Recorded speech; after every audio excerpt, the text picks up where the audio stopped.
વાત કરીશું એક મહત્વના સમાચાર વિશે। મહત્વના સમાચાર મળી રહ્યા છે જામનગરથી। જામનગરમાં દરેડ બીઆરસી ભવનમાં સરકારી પુસ્તકો પલળી જવાનો મામલો સામે આવ્યો હતો અને આ સમગ્ર મામલે અપડેટ મળી રહી છે। બેદરકારીના કારણે આખરે કાર્યવાહી કરવામાં આવી હોવાનું સામે આવ્યું છે।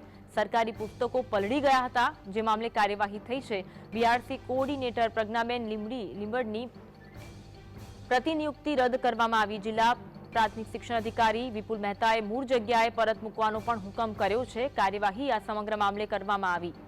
જામનગરમાં દરેડ બીઆરસી ભવનમાં સમગ્ર મામલો જોવા મળ્યો હતો। સરકારી પુસ્તકો પલળી ગયા હતા અને બેદરકારીના કારણે આ પલળી જવાનું સામે આવ્યું હતું। આજ અંગે વધુ વાત કરીશું। સ્વતઃ અર્જુન ફોનલાઈન પર જોડાયા છે। અર્જુન, વિગત જણાવશો।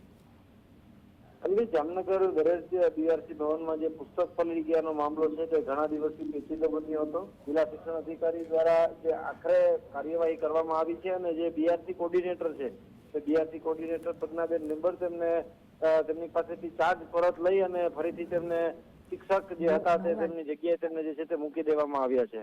આ મુદ્દો છેલ્લા ઘણા સમયથી જામનગરમાં ચર્ચાનો વિષય બન્યો હતો, કારણ કે 8,500 જેટલા પુસ્તકો જે છે તે પલળી ગયા હતા અને ત્યારબાદ જે સક્ષમ અધિકારી કક્ષાએથી જે તેમને બચાવવાના અથાગ પ્રયત્નો થયા। ગાંધીનગરથી આદેશ થયા।